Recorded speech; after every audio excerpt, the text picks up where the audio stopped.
A public rejection from an Alpha King was a death sentence for an Omega. But when the ruthless Kaelin Ashdown discarded the mute servant Isolde before the entire court, he didn't realize he had just insulted the very vessel of the moon goddess. And the ancient beasts remembered their true master. The year was 1243, and the stone halls of Oakhaven Keep were suffocatingly warm, filled with the scent of roasted venison, pine needles, and the potent, overwhelming pheromones of 500 restless wolves.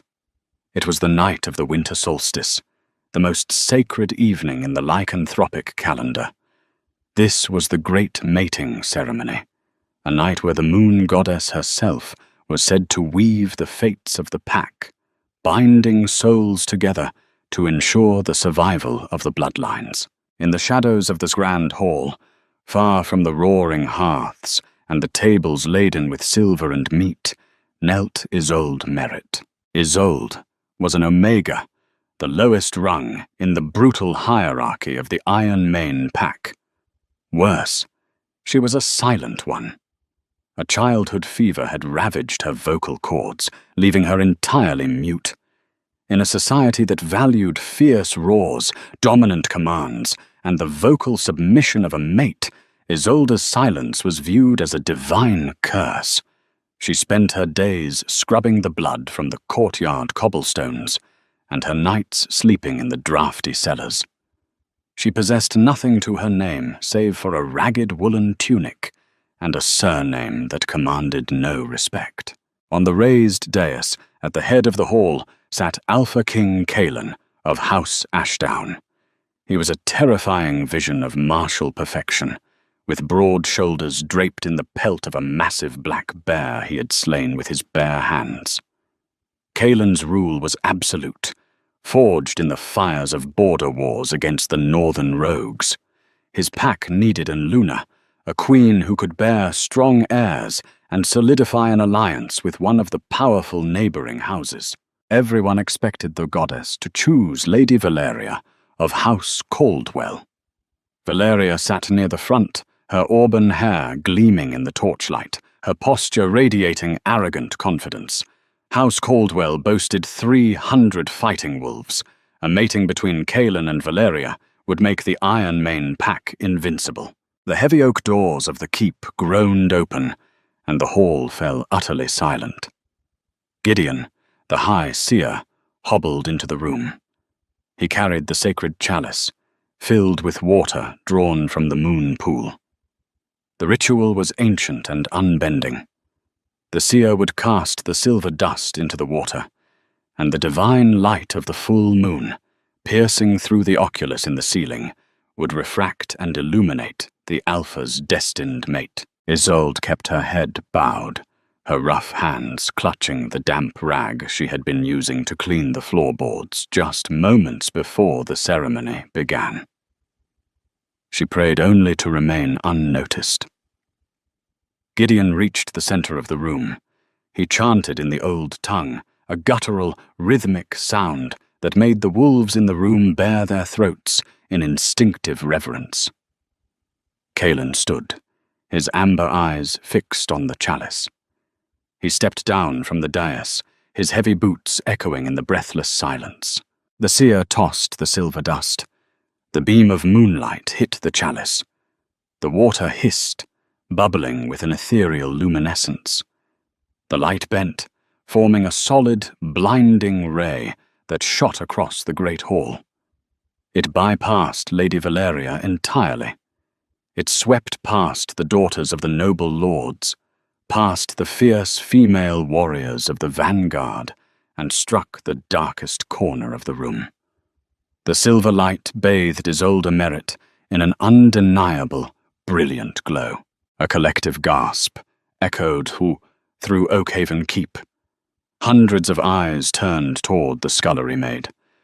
Isolde froze, her heart hammering against her ribs like a trapped bird.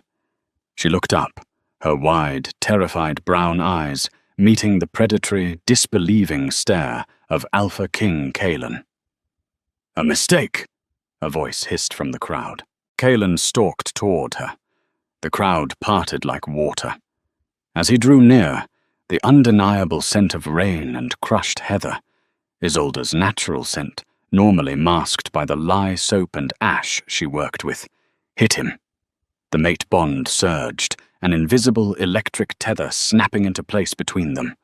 Isolde felt it too, a sudden, overwhelming warmth that made her soul yearn to bare her neck to him. But Kaelin stopped Fintmas paces away. His face, rather than softening into the devotion of a destined mate, twisted into a mask of pure revulsion. He looked at her bruised knees, her ragged clothes, and remembered her silence. A mute Omega. A servant.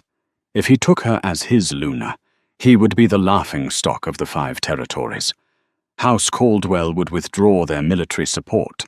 The northern rogues would see his choice as a weakness and attack. Medieval politics cared nothing for the whims of a distant goddess. "Look at her," Kaelin commanded, his voice booming through the hall. "The moon goddess tests us. She tests my resolve to do what is right for the Iron Mane pack." Isolde shrank back against the cold stone wall. She opened her mouth to plead, but no sound came out, only a desperate, silent breath. "I am a king," Kaelin continued, turning his back on her and facing his shocked subjects. "I need a queen who can lead, who can command, who brings swords and shields to our borders, not a broken mute who scrubs the dirt from our boots." He turned his head slightly, glaring at Isolde over his shoulder. The cruelty in his eyes was absolute. "I, Kaelin of House Ashdown, Alpha King of the Iron Mane, formally reject you, Isolde Merritt, as my mate and Luna." The words struck Isolde with the force of a physical blow. The mate bond, freshly formed and fragile, was violently severed. Isolde collapsed to the floor, her hands clawing at her chest. It felt as though a serrated blade was being dragged through her heart. A choked, soundless sob racked her body. Blood dripped from her nose as the metaphysical trauma ravaged her weak frame. Without missing a beat, Kaelin reached out and grabbed the wrist of Lady Valeria Caldwell, pulling her up to the dais. "This is my chosen Luna," Kaelin declared, raising Valeria's hand. "We defy the old omens to forge our own strength." The hall erupted into hesitant, then deafening, cheers. The lords favored military power over ancient magic. As the keep celebrated the new, politically forged royal couple, a sympathetic guard named Tobias knelt beside the agonizing Isolde. He threw his cloak over her trembling shoulders and quickly ushered her out the servants' door into the biting winter snow, leaving her to suffer the agony of a rejected soul in absolute silence. Surviving a royal rejection was medically impossible for most Omegas. The sheer psychic trauma usually resulted in a wasting sickness, claiming the victim's life before the next full moon. But as January bled into a freezing February, Isolde did not die. Banished from the upper levels of the keep, she was reassigned to the lowest, most dangerous caste of servitude, tending to the Temple of the Firstborn. Located in a massive cavern beneath Oakhaven, the temple housed the sacred wolves, massive, feral dire wolves that were the genetic ancestors of the shape-shifting lichens. They were beasts of pure instinct and ancient magic, twice the size of a warhorse. They were not pets, they were living relics, and they were lethally territorial. Feeding them was a death sentence. Most servants tossed the raw meat from a high balcony, terrified of the beasts below. But Isolde found solace in the deep, echoing dark of the cavern.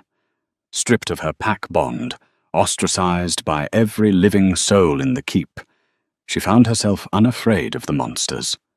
One morning, Tobias, the guard who had helped her on the night of the ceremony, watched in muted horror from the balcony. Isolde had accidentally dropped her heavy wooden bucket into the pit. Instead of retrieving a grappling hook, the silent girl simply unlatched the iron gate and walked into the cavern. "Isolde, no!"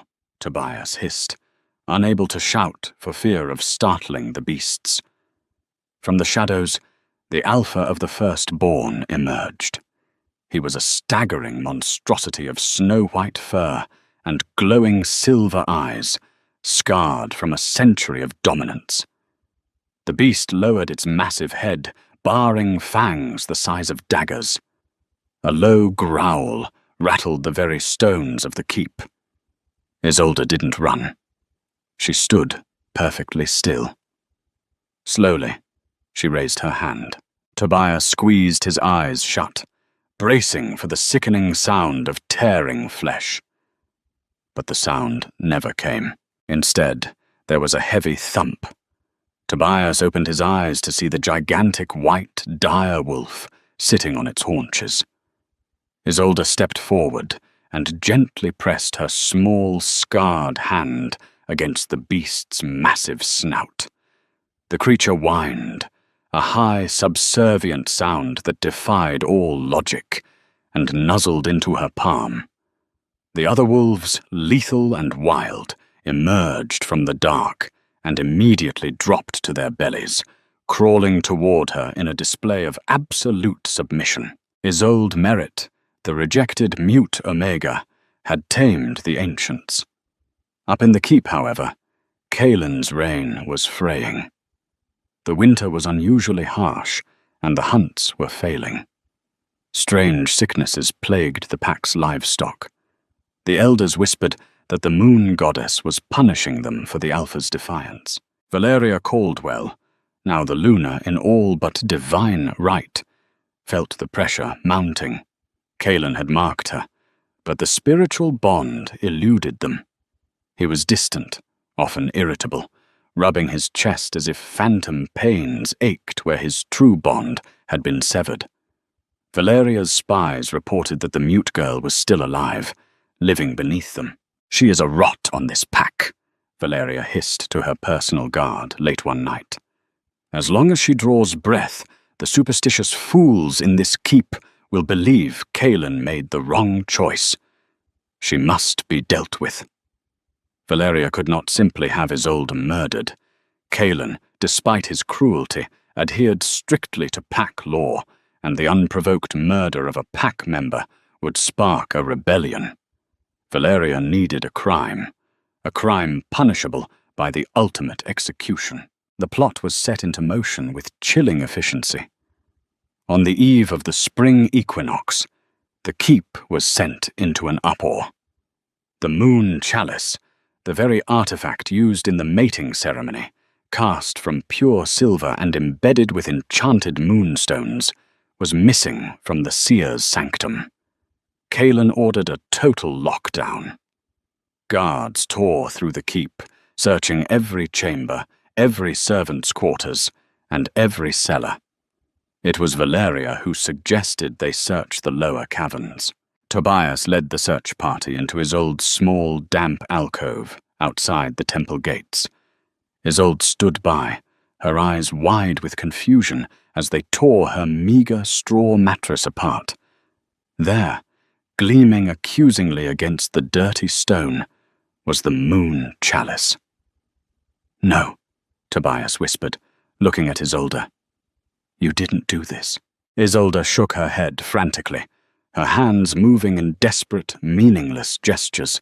She pointed upward, trying to convey that she had been framed, but her silence was her ultimate undoing.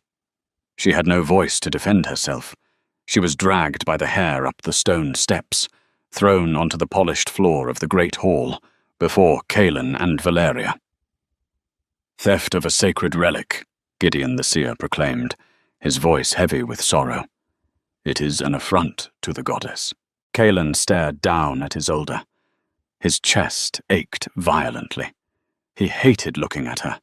She was a mirror reflecting his own arrogance. "You steal from the pack that feeds you, Omega," he demanded, his voice echoing. Isolde looked him dead in the eye.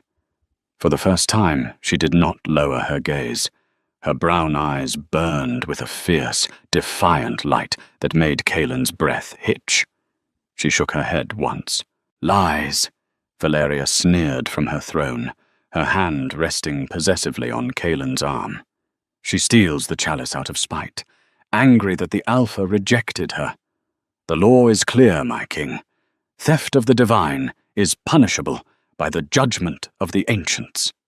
The judgment of the ancients, thrown into the pit of the firstborn at dawn. It was a brutal execution meant to leave nothing behind. Kaelin hesitated. A strange, suffocating panic gripped his lungs. He looked at Valeria, then at his lords, who were all nodding in agreement. He was a king, bound by the laws he enforced. He could not show mercy to a thief without losing his crown. "So be it," Kaelin said, his voice strangely hollow. "Lock her in the high tower. At dawn, she will be given to the firstborn." Isolde did not cry this time. As the guards hauled her to her feet, she looked at Valeria, a silent promise of retribution in her eyes, before she was dragged away into the darkness, leaving Kaelin to grapple with the suffocating dread that he had just made a terrible, fatal mistake. The high tower of Oakhaven Keep was a desolate, freezing prison, carved from the very peak of the mountain's jagged spine. Wind howled through the narrow, unglazed window like the tortured screams of the damned, bringing with it the bitter sting of frost and the inescapable scent of impending death.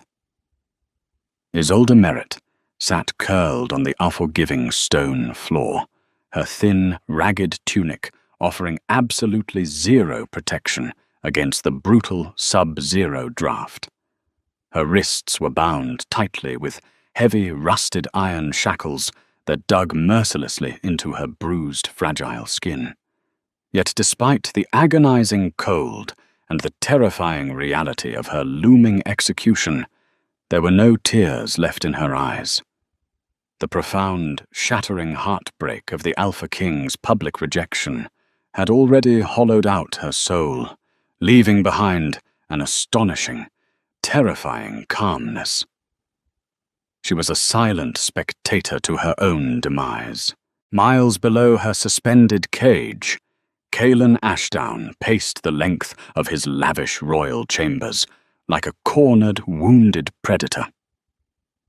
The roaring fireplace cast violent, dancing shadows across the intricate tapestries, but the heat could not penetrate the unnatural, freezing dread that had firmly settled deep within his marrow. He repeatedly rubbed the center of his chest, right over his violently beating heart, where a searing phantom blade seemed to twist and burn with every agonizing breath he took. The severed mate bond, a profound, spiritual tether he had foolishly and arrogantly destroyed for the sake of political power, was exacting a heavy, inescapable toll on his physical body. His veins felt as though they were pumping molten lead, and an undeniable, overwhelming instinct screamed at him to run up the winding stairs, tear the iron door from its heavy hinges, and shield the mute Omega from the world.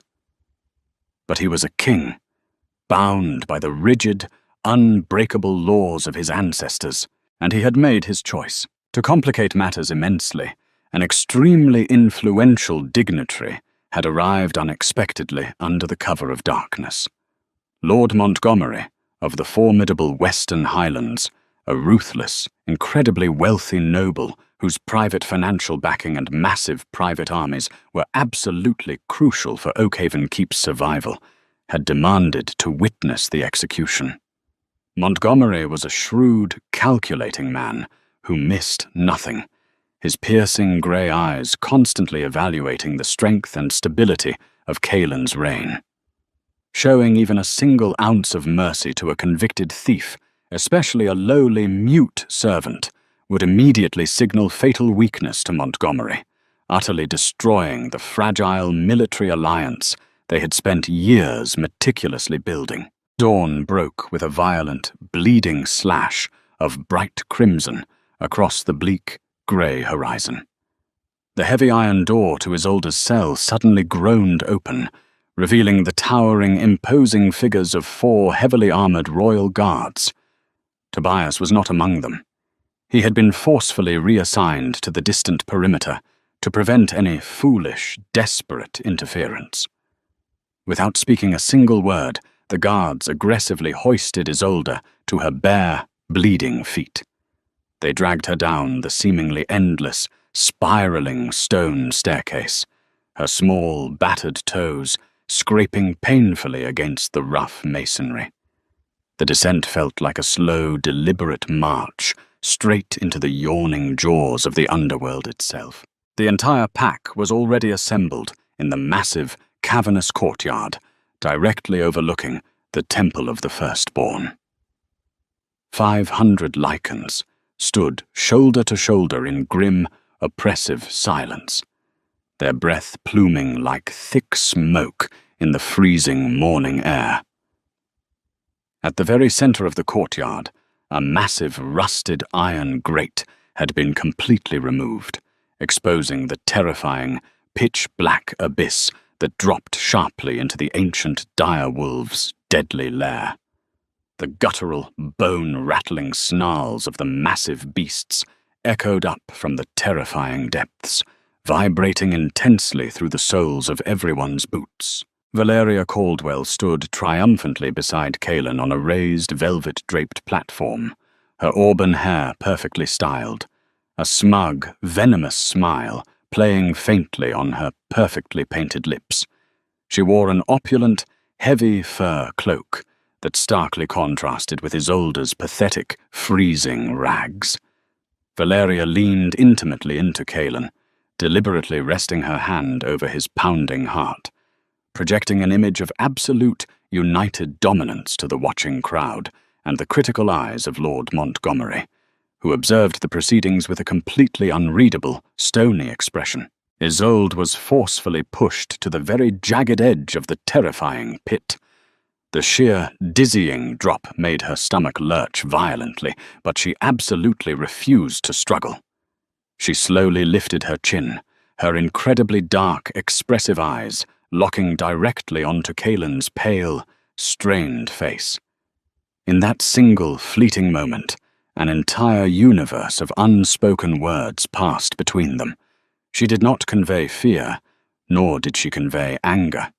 She simply projected a profound, devastating disappointment that struck the Alpha King harder than a physical blow from a warhammer, for the unforgivable, blasphemous crime of stealing the sacred moon chalice, Gideon the Seer announced, his voice trembling noticeably with deep, suppressed sorrow as he read from the ancient parchment. The accused is hereby condemned to the absolute judgment of the ancients. May the moon goddess have mercy on her soul. Kaelin's throat tightened painfully. He opened his mouth, the desperate, frantic word, "stop," burning agonizingly on the tip of his tongue. But before he could utter a single sound, Valeria gave a sharp, imperceptible nod to the executioner. The heavy, steel-toed boot struck the center of Isolde's back with brutal, breathtaking force. With a silent, terrifying gasp, Isolde was forcefully launched completely over the jagged edge. The crowd collectively inhaled a sharp, hissing breath as the small, fragile girl plummeted rapidly into the pitch-black darkness below. The sickening sound of tearing flesh and crunching bones was deeply expected, highly anticipated by the bloodthirsty laws of the realm. But as the heavy, suffocating silence violently stretched on, an incredibly bizarre, utterly impossible phenomenon occurred. There was absolutely no sound of violence. There was no screaming, no tearing of meat. Instead, a blinding, impossibly radiant beam of pure, solid silver light suddenly erupted violently from the dark depths of the pit, shooting straight up into the grey morning sky and completely obliterating the rising sun's natural light. The massive courtyard completely erupted into absolute, unadulterated chaos.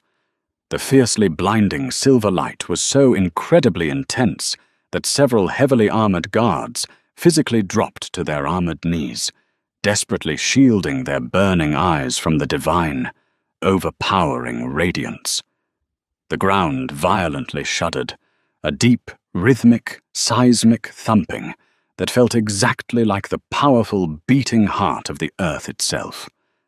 Kalen stumbled backward, aggressively gripping the heavy wooden railing of the viewing platform to desperately keep his balance, his amber eyes blown incredibly wide with overwhelming, paralyzing shock. Slowly, almost majestically, a towering, ancient stone platform began to mechanically rise from the depths of the pit, propelled entirely by ancient, forgotten mechanisms that hadn't been activated in over a millennia. Standing at the very center of the rising stone dais was Isolde, but she was completely transformed. The filthy, ragged tunic was entirely gone, magically replaced by a flowing, ethereal gown woven from what appeared to be pure, shimmering starlight. The dark, ugly bruises and bleeding cuts that had marred her fragile skin had miraculously vanished, leaving her incredibly flawless and glowing with an impossible divine aura. Surrounding her, sitting respectfully back on their massive haunches in a perfectly uniform, terrifying circle, were the firstborn dire wolves. The colossal white alpha beast rested its massive, terrifying head gently against Isolde's thigh, affectionately nuzzling her hand like a fiercely devoted, completely tamed hound. Lord Montgomery gasped loudly, a sound of pure, unadulterated religious awe tearing violently from his usually composed, stoic throat. He immediately dropped to both knees, quickly followed by Gideon the Seer, who was openly weeping profound tears of absolute joy. Valeria's smug, triumphant face drained entirely of all color, transforming into a horrific mask of absolute, panic-stricken terror. "Kill her!" she shrieked hysterically, her voice cracking wildly in the deafening sacred silence. "It's dark magic. Shoot her now! Fire your arrows!" Not a single archer moved. They were entirely paralyzed by the sheer, magnificent divinity radiating intensely from the risen Omega. Isolde slowly lifted her hand, and the incredibly brilliant light instantly coalesced, gathering tightly around her fingers before shooting directly out in a concentrated, terrifying beam. It struck Valeria squarely in the chest. The false Luna was violently thrown backward, entirely blasted off the platform. As Valeria hit the hard cobblestones, the enchanted silver light aggressively, forcefully ripped open her heavy fur cloak, revealing a hidden, incredibly incriminating pocket. The true, genuine moon chalice. Not the cheap, highly convincing forgery she had maliciously planted in Isolde's room. Spilled out, clattering loudly and undeniably across the stone floor for absolutely everyone to clearly see. The gasps from the massive crowd were entirely deafening. The vicious, calculated treason was completely, undeniably exposed. Then the most astonishing, impossible miracle of all deeply occurred. Isolde opened her mouth, and for the very first time since she was a tiny child, a voice flowed from her lips. It was not a quiet, fragile whisper, but an incredibly powerful, resonant, echoing command that carried the immense, undeniable weight of 1,000 storms and the deep, rich authority of the divine itself. "The goddess sees every lie," Isolde spoke, her magical, echoing voice instantly bringing every single remaining lichen violently to their knees in immediate, absolute submission. And the ancients explicitly remember their true, rightful master. Kalen Ashdown practically fell off the platform, landing heavily on his knees before her. The agonizing, physical pain in his chest completely vanished, instantly replaced by an overwhelming, suffocating wave of intense shame and profound regret. He looked up at the stunning, terrifyingly powerful woman he had so arrogantly and foolishly discarded like absolute garbage. "Isolde," Kaelin choked out, his voice breaking pathetically as he pressed his forehead completely against the freezing cobblestones in absolute groveling submission. "My true mate, my eternal Luna. I was utterly, completely blind. I was an arrogant, foolish monster. Please, I beg you, forgive my unforgivable sins. Rule this powerful pack by my side." Isolde looked down at the broken, pleading king with an incredibly cold, utterly detached expression. The colossal white dire wolf beside her let out a low, terrifying growl, stepping protectively forward, its lethal, massive fangs fully bared. "You did not explicitly reject a mate, Kaelin of House Ashdown," Isolde stated coldly, her voice echoing powerfully across the silent, terrified mountains. "You explicitly rejected the direct divine vessel of the goddess. I am completely beyond the petty, pathetic role of Luna. I am the absolute alpha of the firstborn, the true, eternal ruler of Oakhaven." She slowly raised her glowing hand, and Kaelin felt the last fragile threads of his kingly authority completely, violently shatter. The entire pack, every single lord, guard, and servant, completely turned their backs on him, bowing their heads entirely toward Isolde. Valeria was roughly dragged away, screaming to face the absolute judgment of the ancients, and Kaelin was left utterly, completely alone in the dust. The Alpha King had ultimately lost everything, hopelessly broken by the profound eternal silence he had so foolishly, arrogantly scorned. If this gripping tale of betrayal, ancient lichen magic, and ultimate revenge kept you on the edge of your seat, hit that like button right now. Don't forget to subscribe to our channel and click the notification bell so you never miss out on our epic daily werewolf dramas. Share this video with your loyal pack and let us know in the comments below. What would you do if you were Isolde? Until next time, stay wild and keep howling.